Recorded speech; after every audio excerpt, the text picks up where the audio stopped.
नमस्कार दोस्तों, आपका भक्ति कीर्ति चैनल में स्वागत है।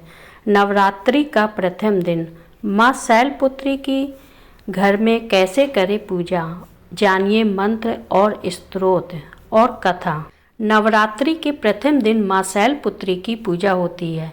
शैलपुत्री हिमालय की पुत्री हैं, इसी वजह से माँ के इस स्वरूप को शैलपुत्री कहा जाता है। इनकी आराधना से हम सभी मनोवांछित फल प्राप्त कर सकते हैं। माँ शैलपुत्री का प्रसन्न करने के लिए यह ध्यान मंत्र जपना चाहिए। इसके प्रभाव से माता जल्दी ही प्रसन्न होती हैं और भक्त की सभी कामनाएं पूर्ण करती हैं। नवरात्र में जो भक्त जिस मनोभाव और कामना से श्रद्धापूर्ण विधि विधान के साथ माँ भगवती की आराधना एवं पूजन करता है, उसी भावना और कामना के अनुसार माँ का आशीर्वाद प्राप्त होता है। माँ दुर्गा को सर्वप्रथम शैलपुत्री के रूप में पूजा जाता है। हिमालय के घर पुत्री के रूप में जन्म लेने के कारण इनका नामकरण शैलपुत्री के रूप में हुआ। माँ शैलपुत्री का पूजन जीवन में सफलता के उच्चतम स्तरों को पाने के लिए किया जाता है। जीवन में प्रत्येक क्षेत्र में सफलता के लिए सर्वोच्च शिखर पर पहुंचने की शक्ति पर्वत कुमारी माँ शैलपुत्री प्रदान करती हैं। शैल पर्वत की चोटी शिखर को कहते हैं। चेतना का सर्वोच्च शिखर माँ शैलपुत्री की आराधना से भक्तों को प्राप्त होता है, जिससे शरीर में स्थित कुंडलिनी शक्ति जागृत होकर रोग शोक रूपी दैत्यों का विनाश करती है।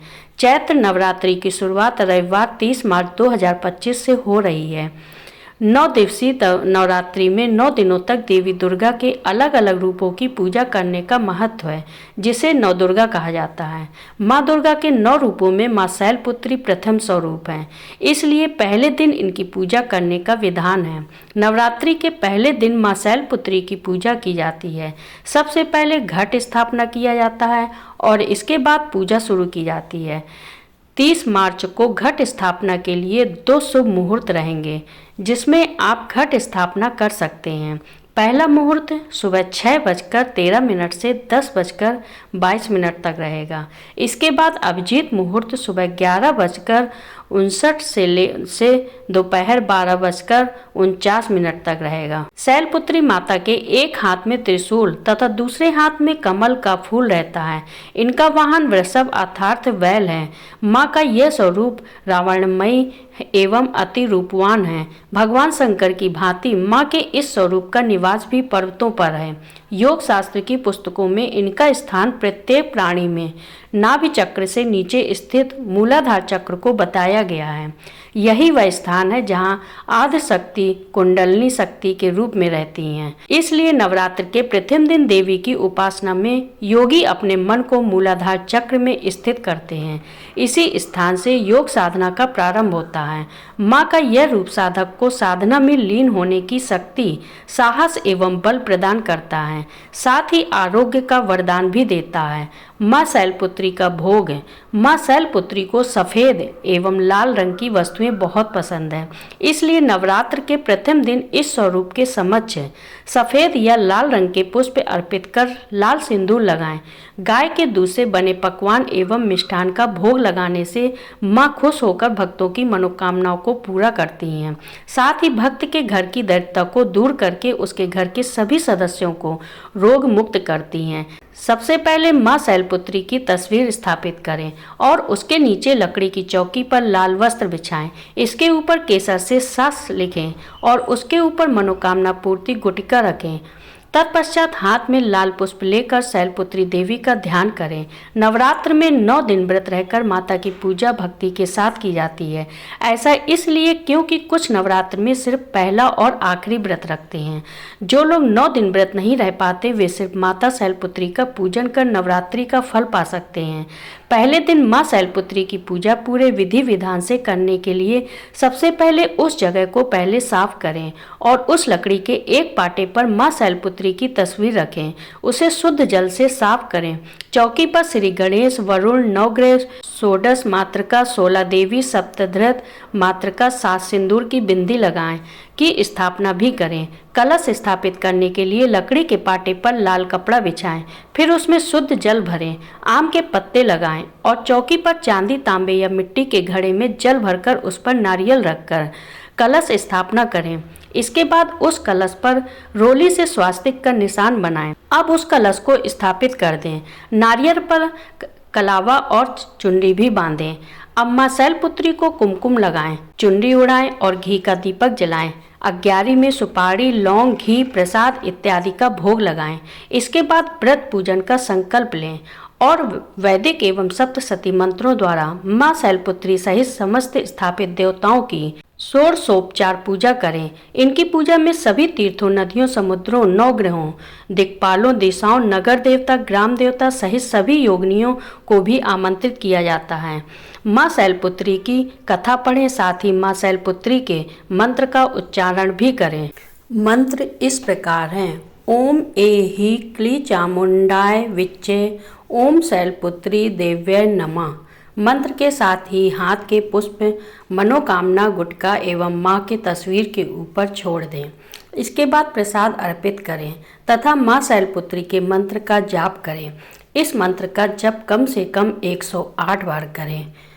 मंत्र है ओम सा शैलपुत्री देव्यै नमः। मंत्र संख्या पूर्ण होने के बाद मां दुर्गा के चरणों में अपनी मनोकामना व्यक्त करके मां से प्रार्थना करें तथा आरती एवं कीर्तन करें। मंत्र के साथ ही हाथ के पुष्प मनोकामना गुटका एवं मां की तस्वीर के ऊपर छोड़ दें। इसके बाद भोग अर्पित करें तथा मां शैलपुत्री के मंत्र का जाप करें। यह जाप कम से कम 108 बार होना चाहिए।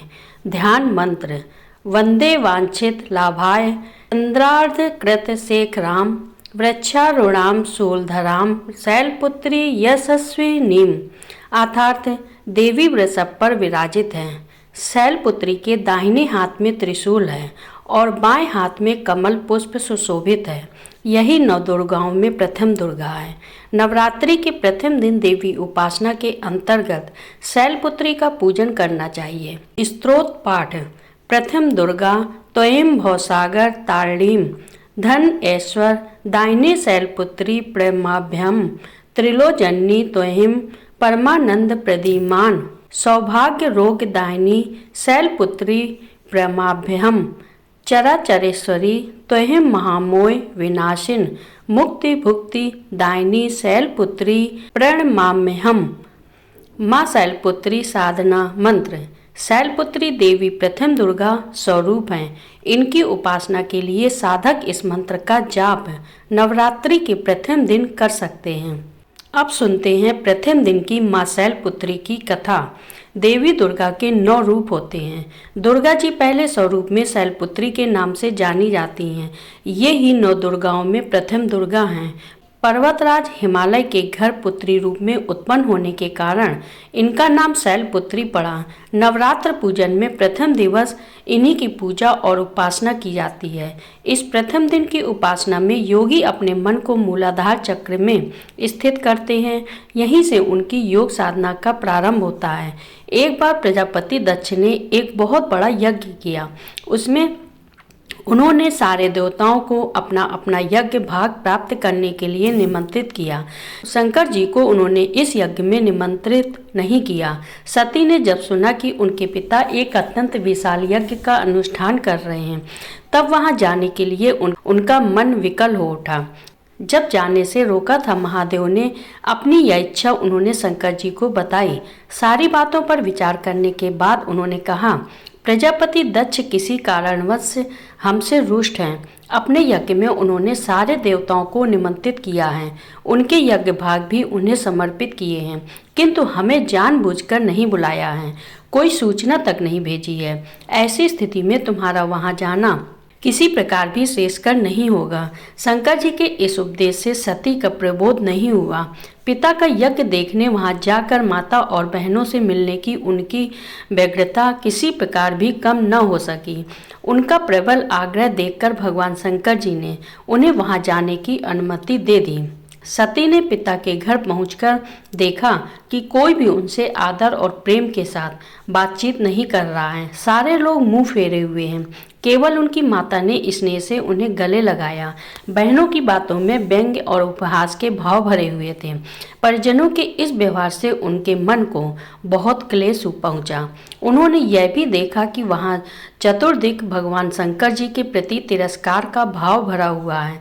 दक्ष ने उनके प्रति कुछ अपमानजनक वचन भी कहे। यह सब देखकर सती का हृदय क्षोभ, ग्लानि और क्रोध से संतप्त हो गया। उन्होंने सोचा, भगवान शंकर जी की बात न मान कर यहाँ आकर मैंने बहुत बड़ी गलती की है। नहीं सहन हुआ उनका अपमान। वे अपने पति भगवान शंकर के इस अपमान को सह न सकी। उन्होंने अपने उस रूप को तत्क्षण वहीं योगाग्नि द्वारा जलाकर भस्म कर दिया। वज्रपात के समान इस दारुण दुखद घटना को सुनकर शंकर जी ने रुद्र हो अपने गणों को भेजकर दक्ष के उस यज्ञ का पूर्णतः विध्वंस करा दिया। सती ने योगाग्नि द्वारा अपने शरीर को भस्म कर अगले जन्म में शैलराज हिमालय की पुत्री के रूप में जन्म लिया। इस बार वे शैलपुत्री नाम से विख्यात हुई। पार्वती, हेमवती भी उन्हीं के नाम हैं। उपनिषद की एक कथा के अनुसार इन्हीं ने हेमवती स्वरूप से देवताओं का गर्भ भंजन किया था।